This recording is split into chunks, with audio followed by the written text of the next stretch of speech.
राधे राधे नमस्कार दोस्तों। आज के इस पावन दिन अक्षय तृतीया के शुभ अवसर पर हम एक खास और शुभ कार्य करने जा रहे हैं। अक्षय तृतीया का दिन ऐसा माना जाता है कि जिसमें किया गया हर शुभ कार्य पुनः नहीं होता, उसका फल अक्षय रहता है। आज हम तुलसी, सूखी हुई लकड़ी, चंदन और पवित्र भाव से भगवान के लिए एक प्रिय लड्डू तैयार करेंगे। सबसे पहले हमें तुलसी के सूखे हुए लकड़ी लेते हैं। तुलसी माता के जो अत्यंत पवित्र माना गया है और उनकी लकड़ी का जो तुलसी पौधा होता है सूख जाता है, उसे कभी भी फेंका ना करें। सूखे हुए लकड़ी यानी कि तुलसी माता की जो सूखे हुए लकड़ियाँ रहती है ना, बहुत सारे उपयोग कर सकते हैं। जैसे कि मैं आज बनाने जा रही हूँ लड्डू भगवान ठाकुर जी के लिए, क्योंकि अक्षय तृतीया के दिन लड्डू बनाकर भगवान जी को भोग लगाया जाता है। सारी विधि बताऊंगी आज के इसी वीडियो में। जान लीजिए कि अक्षय तृतीया के दिन हम भगवान की सूखी हुई लकड़ी का उपयोग पूजा में विशेष महत्व माना जाता है। सूखे जब भी तुलसी जी की पौधा सूख जाए तो उसको हर पूजा में उपयोग ले सकते हैं। जैसे कि मैंने अच्छे से साफ कर ली है, जो तुलसी पौधे होते हैं अच्छे से धोकर सुखाकर मैं यहाँ छोटे छोटे टुकड़े में कट कर रही हूँ, क्योंकि ये मिक्सर में ग्राइंड करना है और ये बड़े बड़े साइज में जो है मिक्सर में ग्राइंड नहीं होती है। इसको छोटा छोटा टुकड़ा में आपको इस तरह से कट करना है, उसके बाद मिक्सर में ग्राइंड करेंगे। और ये लड्डू ना भगवान जी को यानी कि ठाकुर जी को, हमारे लाला को ना प्रिय लड्डू होता है। सभी भोगों में से ये प्रिय लड्डू माना जाता है। अक्षय तृतीया का दिन ये लड्डू तैयार कर कर भगवान ठाकुर जी को ना भोग लगाया जाता है। कहते हैं कि लड्डू बनाकर भोग लगाने से आपके मन की मनोकामना पूर्ण की जाती है। तो चलिए लड्डू बनाते हैं, कैसे कैसे बनाते हैं, क्या क्या चीज इसमें डालेंगे। सबसे पहले तो ये सूखी हुई लकड़ी को छोटे छोटे टुकड़े जैसे मैं कर रही हूँ, क्योंकि इतने बड़े बड़े साइज जो है ना मिक्सर में ग्राइंड नहीं होती, क्योंकि बहुत ज्यादा हार्ड होता है। तो इसको छोटे छोटे टुकड़े कर लें। और सबसे पहले एक चीज ध्यान रखें कि इसे साफ पानी से धो ले, क्योंकि ये तुलसी पौधे सूख जाते हैं ना, तो इसमें थोड़े से कीड़े मकोड़े लग जाते हैं। तो इसको अच्छे से साफ कर कर धूप में सुखाकर एक लड्डू तैयार करें, क्योंकि भगवान ठाकुर जी को ना ये तुलसी जी के लड्डू बनाए हुए बहुत ही प्रिय होते हैं, खास होते हैं। तो यहाँ देखिए मैं छोटे छोटे टुकड़े कर लेती हूँ। सबसे पहले हमें तुलसी की सूखी लकड़ी को लेते हैं, और तुलसी माता को अत्यंत पवित्र माना जाता है, इसलिए सूखे हुए लकड़ी तुलसी जी के आप लड्डू तैयार कर सकते हैं। अगर ये तैयार नहीं कर सकते हैं तो पूजा स्टोर पर यानी कि पूजा की जितनी भी सामग्री मिलती है, आपको सूखे हुए लकड़ी की पाउडर भी मिल जाती है। अगर ये सारे कार्य नहीं करना चाहते हैं, सूखे पौधे नहीं है तुलसी जी के, तो आप पाउडर भी लाकर तैयार कर सकते हैं। तो यहाँ देखिए सबसे पहले इसको हम कट कर लेते हैं। इतनी मेहनत नहीं करनी है तो आप बनी बनाई पाउडर भी ला सकते हैं। सूखे हुए तुलसी जी की लकड़ी की पाउडर मिल जाती है आसानी, पूजा स्टोर पर मिल जाती है, तो आप पाउडर भी लाकर लड्डू सीधा बना सकते हैं। तो मैं यहाँ हमारे यहाँ सूखे पौधे तुलसी जी के थे, तो मैं यहाँ लेकर इसको ग्राइंड करूंगी। तो चलिए इसको पीस लेते हैं और इसको बारीकी इसको पाउडर ही बनाना है। तो दोस्तों देखिए यहाँ मैंने बारीकी पाउडर बना चुकी हूँ। थोड़ा सा पाउडर रह गया और होना, इसे हम चलनी से चाल लेते हैं और भी बारीकी इसमें पाउडर निकल आएगी। तो चलिए इसको हम चलनी से चाल लेते हैं। और भी ये विशेष महीन हो सकता था, मगर ये अच्छे से सूखे नहीं, क्योंकि मैं तुलसी पौधे को ना धोई थी और उतना अच्छा से सूखा नहीं है। फिर भी एक लड्डू तो तैयार हो ही जाएगा ठाकुर जी के लिए, तो मैं इसे जो है चलनी से चाल लेती हूँ। जो भी इसमें जो मोटे मोटे रह गए हैं उसे हम निकाल लेंगे। तो चलिए इसे हम चलनी से चाल लेते हैं और पाउडर को अलग कर लेते हैं। यहाँ देखिए पाउडर अलग हो गई है। जो मोटा वाला है इसे भी पूजा में आप इस्तेमाल कर सकते हैं, क्योंकि सूखे हुए जो तुलसी पौधे होते हैं ना, पूजा में बहुत सारे आप उपयोग कर सकते हैं, हवन कर सकते हैं। तो इसे हवन कैसे करना है नेक्स्ट वीडियो में करके आपको बताऊंगी, क्योंकि वीडियो बहुत ज्यादा लंबी हो जाती है, एक ही वीडियो में जो है संभव नहीं होता है। तो मैं अलग से वीडियो बनाकर आपको दिखा दूंगी कि नेक्स्ट वीडियो में कैसे इसे क्या करना है। इसे फेंकना नहीं है, क्योंकि हमारे ये पूजनीय होते हैं। हमारे ये जो सूखे हुए जो लकड़ियां होते हैं तुलसी जी की ना, पूजा में हर चीज में आप इस्तेमाल कर सकते हैं। तो इसको हम अलग से वीडियो बनाकर अपलोड करेंगे, वहां जाकर देख लीजिएगा। इसको बिल्कुल ही नहीं फेंकना है। जितने भी सूखे हुए तुलसी पौधे रहते हैं तो उसको अच्छे से संभाल कर रखें, और नेक्स्ट वीडियो में आपको जरूर बताऊंगी। सबसे पहले मैंने पाउडर यहाँ देखिए अलग कर लिया है। चलिए बनाने के लिए मैंने क्या क्या सामग्री लिया है। तो ये है भीम सैनी कपूर है, जो कि आप पूजा स्टोर पर जाकर ले सकते हैं, क्योंकि आरती के जो कपूर होती है ना गोल वाला, वो अलग होता है। ये जो कपूर होता है ना, इसे आप खाने में खा सकते हैं। जैसे ही आपके दांत में या कहीं भी पेन होता है ना, तो इसे खाने से आपके ये पेन कम जाता है। भीम सैनी जो कपूर होता है खाने में इस्तेमाल किया जाता है। इसलिए मैं ये लड्डू में इस्तेमाल कर रही हूँ। तो यहाँ देखिए जो ये सूखे हुए पाउडर मैंने बनाए थे तुलसी जी की लकड़ी से, तो यहाँ देखिए पाउडर मैंने ले लिया प्लेट में और इसी में सारी सामग्री डालेंगे। मैंने लिया है केसर और गुलाब जल लिया है, पीले वाले चंदन लिए हैं, सफ़ेद भी चंदन ले सकते हैं, अगर कोई भी चंदन हो आप ले सकते हैं। यहाँ हमारे पास ये पीले वाले चंदन है, सफ़ेद चंदन है, सफ़ेद भी ले सकते हैं और गंगा जल लेना है, इत्र लेना है। ये 4 से 5 सामग्री लगती है लड्डू बनाने में। तो यहाँ देखिए चंदन मैंने डाल ली हूँ।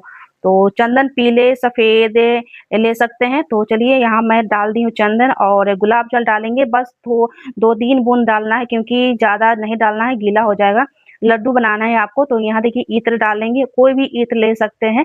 यहाँ देखिए मैंने मोगरा का इत्र लिया है, जैस्मिन का, तो ये खाने में आप डाल सकते हैं। यहाँ देखिए और अब डालेंगे इसमें हम केसर।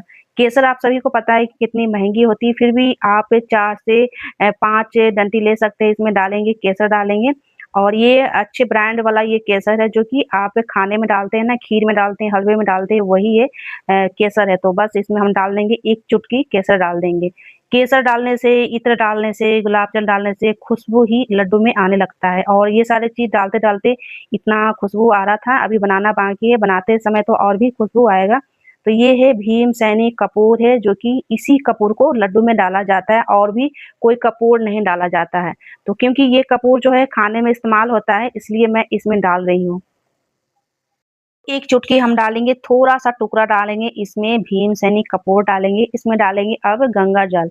तो हल्का-सा डालना है, ज़्यादा नहीं डालना है, नहीं तो गीला हो जाएगा क्योंकि मैं यहाँ 1 लड्डू तैयार कर रही हूँ, आप 2 से 3 भी लड्डू तैयार कर सकते हैं। अगर आपके पास सूखी हुई लकड़ियाँ के पाउडर बहुत सारा है, तो आप 2-3 लड्डू भी बना सकते हैं, 5 बना सकते हैं। मैं यहाँ एक-एक करके आपको दिखा रही हूँ, आप 2-3 लड्डू भी तैयार करके रख सकते हैं। तो यहाँ देखिए ये अक्षय तृतीया के दिन लड्डू बनाकर ठाकुर जी को भोग लगाया जाता है। ये प्रिय प्रसाद होता है, ठाकुर जी के प्रिय भोग होता है, इसलिए अक्षय तृतीया के दिन ये लड्डू बनाकर खासकर भगवान जी को लगाया जाता है। हमारे ठाकुर जी को ये लड्डू सबसे प्रिय होता है, इस दिन अक्षय तृतीया के दिन ये लड्डू बनाकर लगाया जाता है। बाद में इस लड्डू को अर्पित करने के बाद क्या करना है, वीडियो के लास्ट में बताऊँगी कि इस लड्डू को ना आप बहुत सारे चीज़ में ले सकते हैं।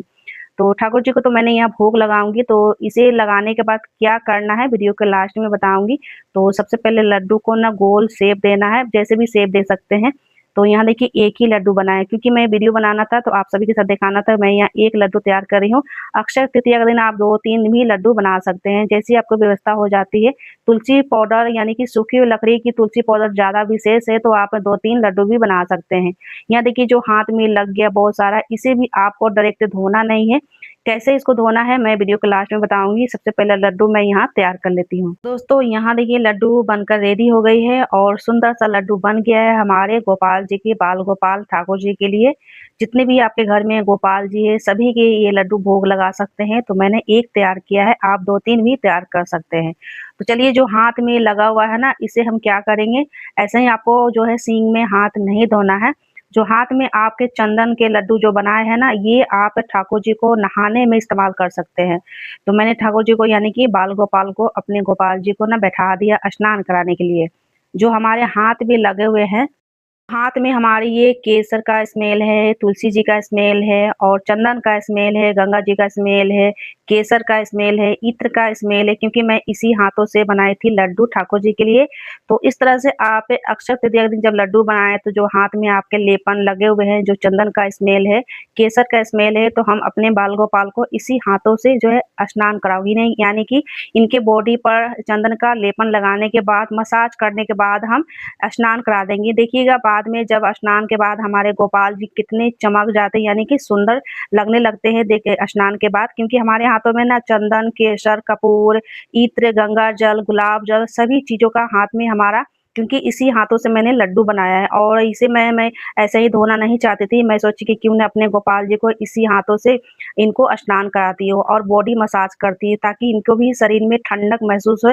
कहते हैं कि अक्षय तृतीया के दिन से 21 दिन का अक्षय तृतीया दिन से 21 दिन का जो है चंदन का श्रृंगार यात्रा शुरू हो जाता है। बिल्कुल 21 दिन तक यात्रा शुरू हो जाता है। हमारे जगन्नाथ जी जहाँ हैं उड़ीसा में विराजमान, उनको भी चंदन की यात्रा शुरू हो जाती है। इस दिन से क्योंकि गर्मियाँ शुरू हो जाती है इसलिए अक्षय तृतीया के दिन से ही चंदन का सेवा ठाकुर जी को देना शुरू हो जाता है। इसलिए चंदन क्योंकि चंदन ठंडी होती है और गर्मी स्टार्ट होते ही हमारे ठाकुर जी चंदन से स्नान करना पसंद करते हैं और चंदन लगाने से ठाकुर जी के बॉडी में काफ़ी राहत मिलती है यानी कि ठंडा महसूस मिलती है। इसलिए इस दिन से अक्षय तृतीया के दिन से ही चंदन का सेवा शुरू हो जाता है। लाल जी काफ़ी सुंदर हो चुके हैं, इनके बॉडी काफ़ी चमक चुके हैं। मैं दिखाना भूल गई थी। यहाँ देखिए लड्डू तो मैं बना ली हूँ, इसके ऊपर तुलसी पत्ता ज़रूर रखें तभी हम ठाकुर जी को भोग लगाएँगे। चलिए ठाकुर जी को भोग लगा कर दिखाते हैं और आप 2-3 भी लड्डू तैयार कर सकते हैं। तुलसी पत्ता ज़रूर रखें लड्डू के ऊपर क्योंकि हमारे ठाकुर जी बिना तुलसी पत्ते के भोग स्वीकार नहीं करते हैं। वैसे तो सूखी हुई तुलसी की लकड़ी के बनाई है, फिर भी आप तुलसी पत्ता इसके ऊपर रखकर ठाकुर जी के चरणों में स्पर्श करते हुए ठाकुर जी को श्रद्धा से भोग लगाएँगे और जो भी आपकी मनोकामना है, आप मनोकामना बोलते हुए लड्डू को स्वीकार करने के लिए हमारे ठाकुर जी को प्रार्थना करेंगे। उसके बाद इनके चरणों में आप रख देंगे। तो यहाँ देखिए अब ये लड्डू को भोग जब लगाते हैं तो इस लड्डू को क्या करना होता है चलिए बताते हैं। मैंने बोला ही हूँ कि मैं वीडियो के लास्ट में बताऊँगी कि जब लड्डू भोग लगाते हैं, चंदन के बनाकर भोग लगाते हैं तो इसे लगाने के बाद इस लड्डू को क्या करना है तो चलिए बताते हैं। हम प्रेम और श्रद्धा से लड्डू बनाते हैं। ये लड्डू केवल प्रसाद नहीं बल्कि हमारी भक्ति और आस्था का प्रतीक है। ऐसा माना जाता है कि अक्षय तृतीया के दिन से ही इस प्रकार के भोग लगाने से घर में सुख, समृद्धि और शांति बनी रहती है। अब हम इन लड्डुओं को भगवान के चरणों में अर्पित करते हैं और प्रार्थना करते हैं कि हमारे जीवन में अक्षय सुख और सफलता बनी रहे। और इसे लड्डू भोग लगाने के बाद इस लड्डू को क्या करना है आपके मन में ये क्वेश्चन आता होगा। सभी के मन में क्वेश्चन ये आता है कि जब भगवान को हम ये लड्डू के भोग लगाते हैं तो इस लड्डू को क्या-क्या कर सकते हैं। तो इस लड्डू को जैसे कि आप जानते हैं कि इस दिन से अक्षय तृतीया के दिन से ही 21 दिन का चंदन का सेवा शुरू हो जाता है। इसे आप थोड़ा-थोड़ा लेकर अपने लड्डू गोपाल को स्नान करा सकते हैं, चंदन की सेवा दे सकते हैं। ये तो हो गया पहला और दूसरा में आप इसे तिलक लगा सकते हैं, डेली तिलक लगा सकते हैं। जब जॉब पर जाते हैं या किसी काम के लिए जाते हैं, शुभ कार्य के लिए जा रहे हैं तो इसे तिलक लगाकर जाने से आपके कार्य में कोई बाधा नहीं आती है।